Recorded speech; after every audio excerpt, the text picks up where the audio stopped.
Hi, everyone. Thank you so much for joining us today. I'm Marche, the webinar director here at Advice Chaser. Before we introduce our guest and get started, I do need to do a little bit of legal housekeeping. Advice Chaser, the host of this webinar, is not a registered investment advisor. We cannot and do not give financial advice. Today's presentation is for educational purposes and cannot be considered advice for any person's individual situation. Advice Chaser regularly hosts informative webinars such as this one, featuring a variety of knowledgeable professionals, many of whom are licensed advisors. Any opinions, ideas, jokes, or principles expressed by presenters are their own, and however true, funny, or interesting, are not endorsed by Advice Chaser. Please do not act on the information you hear today without consulting a qualified financial professional. Well, we are thrilled to bring you this educational presentation. Attendees are muted, but we do encourage you to ask questions using the chat box, and the presenter will answer those queries during or after the webinar today as appropriate. If you ask a question in the chat box, go ahead and leave your phone number as well. If we can't get to your question during the event, we'll make sure someone reaches out to you after today's event. Once again, we want this experience to be as educational as possible, so please don't hesitate to ask for clarification or expansion of the material. Well, I'd love to introduce you to today's presenter. Dave Grant is a certified financial planning professional and the owner of Retirement Matters. Dave has provided fee-only fiduciary financial advice to clients since 2007 and specializes in retirement income planning. His initial focus with clients is to help them understand what they want to achieve in life, what goals to set, and how important those goals are in comparison to each other. It's then his job to bring the best investment and retirement income strategies to aid in building an ideal life and having a customized financial plan at his clients' fingertips. Dave, we're excited to have you back here, and go ahead and I'll turn the time over to you. Thank you, Marche. All right, well, this is gonna be a fun topic, and it's talking about now you've retired, go back to work. So we're talking about 5 reasons to keep working after you retire. And there's a lot of different reasons, financial and otherwise, and we'll go through them all. So it's going to be hard to miss this, that working in retirement is becoming more popular. And then it's almost an oxymoron in terms of, you're working and now you're retired. But what it's typically saying is, okay, they're doing a lot of different things. They could either be continuing their career, but in a different facet. They could be choosing something completely different. Or work is going to be put in, air quotes, and it's going to be something that's fun, but it provides some money for them, so it has to be considered work. So it does go into maintaining your physical health, but also we're going to be looking at keeping mentally agile as well. I'm sure you've all heard and seen I don't know if it's appropriate, but where you've got the grandma who does Sudoku and is living well into her 100 years old, and that's because her brain is firing on all cylinders. And that's very true. When you are continually keeping your mind active and keeping it engaged and challenged, you are prolonging the life of that muscle in your brain. And it's going to help you from letting that muscle relax, which is the polite way of saying you're not going to get dementia or Alzheimer's. If you're just keeping that brain active, studies have shown that it helps push off the effects of those illnesses in the brain. But then that triggers into physical health as well. Even if you don't have an active job, even if you're going into the office, if you're commuting, if you are walking around the office and making sure that you're communicating with teammates, you are keeping yourself active versus if you're leading a sedentary lifestyle at home. And that is helping your body keep moving. It's triggering those responses in your body just to keep going. And, you've got that question down the end where it says, people who are working longer, it's that argument of, well, are they working longer, which is making them more active mentally and physically, or are they able to work longer because they are active mentally and physically? You can take that whichever way you want to, but I'm sure that there is a knock-on effect of keeping on working and keeping the brain and the body moving enables you to stay retired longer and enjoy it longer as well.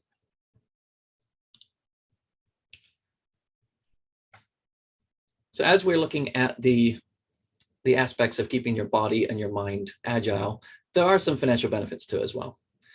So let's say that you decided that you were retiring at 62, which is the earliest that you could take Social Security, and you had a cold turkey event where you never worked another day in your life. Well, where's the money going to come from? It has to come either from your portfolio. If you're lucky enough to have a pension, that's great. But then you're probably going to start to look at, should you be claiming Social Security as well? Well, if you take Social Security at age 62, you are going to take a permanent reduction in your benefit because your full retirement age is going to be either 66 or 67. That's based on your birthday. So if you decided that you're going to take it early, you're going to have that permanent reduction. Well, what happens if you retired at 62 from your full-time job, but then added an extra period of time where you decided to work in a part-time fashion?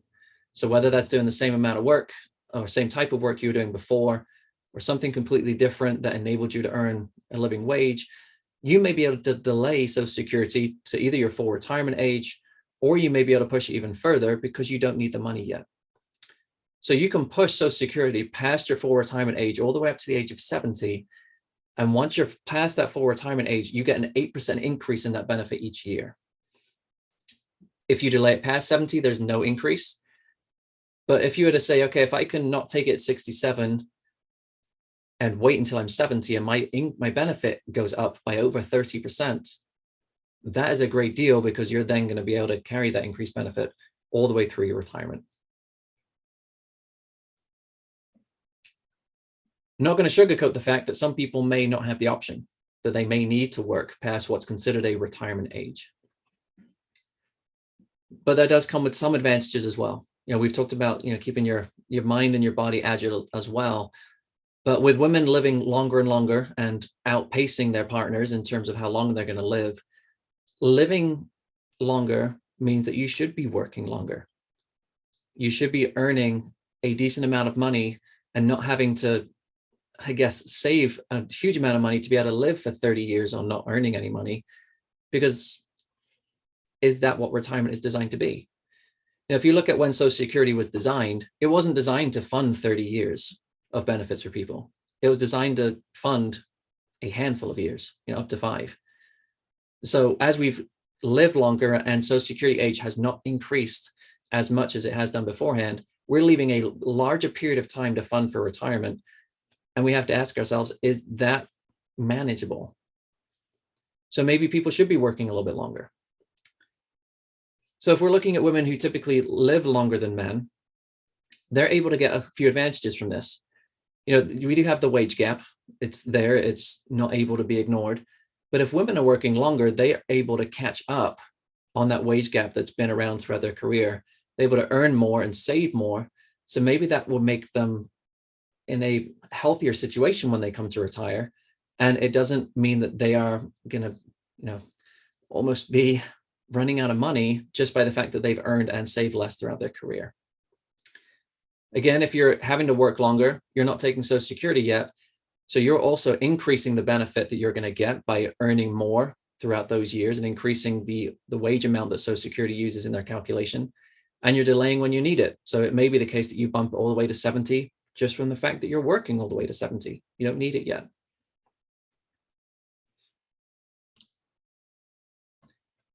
It does help with the social situation.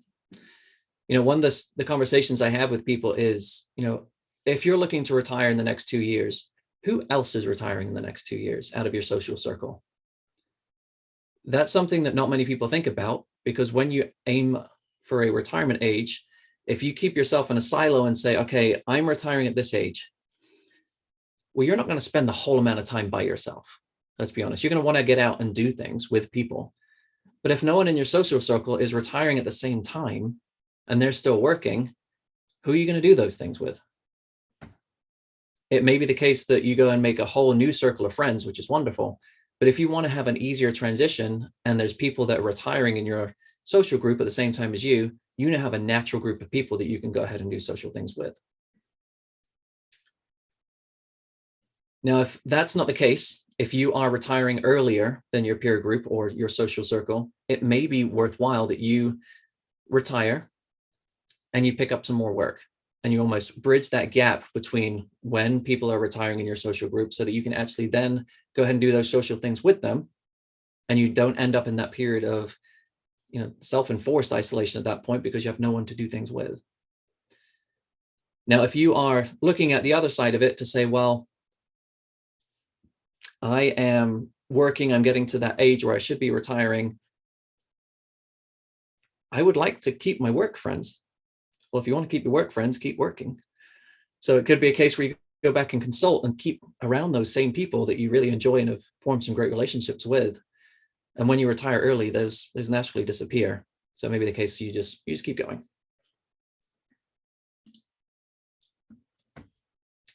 Well, what if you don't want to keep working in the same career field that you're currently in? Well, when you get to that full retirement age, let's say that you've saved everything you need to, and you're now at a stage where you're collecting Social Security and or a pension, and finances are looking okay. Well, you can now pivot into a career that you haven't focused on before. You can say, well, I have really enjoyed doing this thing as a hobby. Can I turn this into a career? Can I make something fun? And can I then make it something where it pays me to do that something fun? And it turns into a lot of fun at that point. It can also be something where you want to stay in the same field and say, well, how about I consult?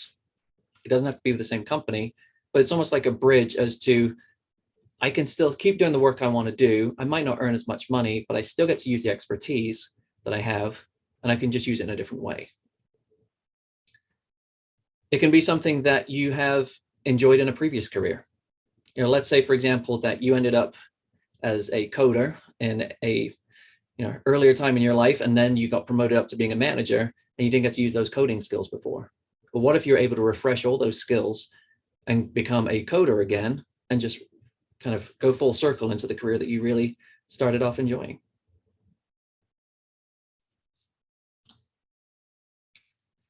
Well, then there's side gigs. This could be something that you hadn't even considered before. So let's say that you retire at 65 and you're done. You don't really want to work in that same field as you did before. Things are comfortable. Well, this is when you can start picking up something just completely on the side. And it could be, some type of temp work. This could be something where you sign on an agency and you just want that social contact with people, and you want to make a few new friends, and you want to earn some dollars, but you don't want the hassle that come along with a full-time job with worrying about managers and performance reviews. You just show up, you do the work, you leave. That's perfect for temp work. I have a client she was on the finance side of her career. She ended up being one of the CFOs of her company. She now files tax returns, and she loves it because she gets to work with a team. She gets to deal with money still. She deals with some relationships with clients. And at the end of the day, she leaves. She's done. So it fits her perfectly. I have another client who has a huge yard, and she hasn't taken the final step in this, but I would love her to open up her own stall at a farmer's market. Well, she wasn't in that career for her whole career at all. This was something that she did for fun. And now she just gives away all the food that she grows. It's great food. I happily take it at our meetings, but I would pay for it too. Let's say that you are near a lot of stores. Well, Christmas time, a lot of them are hiring, let's say the holiday season, because that lasts a lot longer than Christmas now. And if you wanted to pick up 4 months of work throughout the year in a store, go ahead.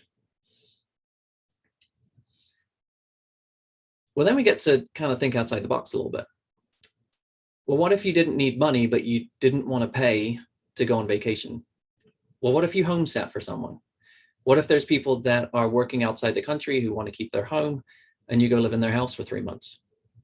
It happens for people that are in their younger years of their career who are digital nomads, where they can just work wherever they want to. They just find a home rental and just go live there for a while. Well, now you're retired, you're on the flip side of that situation. You can go do that too. Same with pet sitting. If you enjoy the dog in this picture who looks like he could be asleep, might be something else. But if you want to look after animals and get paid for it, especially with people who are working too, you could be the dog walker in the neighborhood and get paid for it. Or you want to take the idea that you've always thought of and make that into a business. Same with tutoring and teaching. This is what my wife may end up doing when she retires at the old age of 58 with full benefits. I'll say, you can't sit down, go do some more stuff. You got a long life. But this is where she may end up tutoring. This is where she may end up teaching something completely different, but it's in the same realm as what she's doing before. And then if you've had a long career in the same field and you've built up a lot of knowledge, why not turn around and look at some people who are coming into that profession and become their mentor or become a professional coach in that industry and help the people who are, pushing the next stage of that corporate career and use your knowledge to help them. So I would say definitely when you hit that full-time retirement age, that's not the end if you don't want it to be. For some people, this is their time of leisure and enjoyment. But I would say for a lot of people, it's time for that easy transition into retirement, but time to still earn some money as well. All right, I have a couple questions here, if you don't mind addressing these. A lot of people like to travel, see their kids, and that's their first priority when they retire. Can you talk about how that might fit into these options for keeping working? Yeah, I think that's a couple. I think for some people who are retiring, they're going to almost say, okay, I'm going to come back into my old job and consult, or go into the same field to consult. It can be talking to your employer to say, I need 6 months just to decompress and just to see things, see people that I haven't seen in a while, and I'll be back, but just give me a little bit of time. So that can fit that short-term need. And then when they kind of flip back around and say, okay, now I'm going to come back to consult, but I'm consulting on Monday and Thursday. Tuesday, Wednesday, Friday is when I do family, I travel. Or they say I'm going to consult April through June because I know that's the busy season. That's when you need it. The rest of the time I'm going to be off. So I think the beauty of that is you can design it however you want to, as long as you have that flexibility.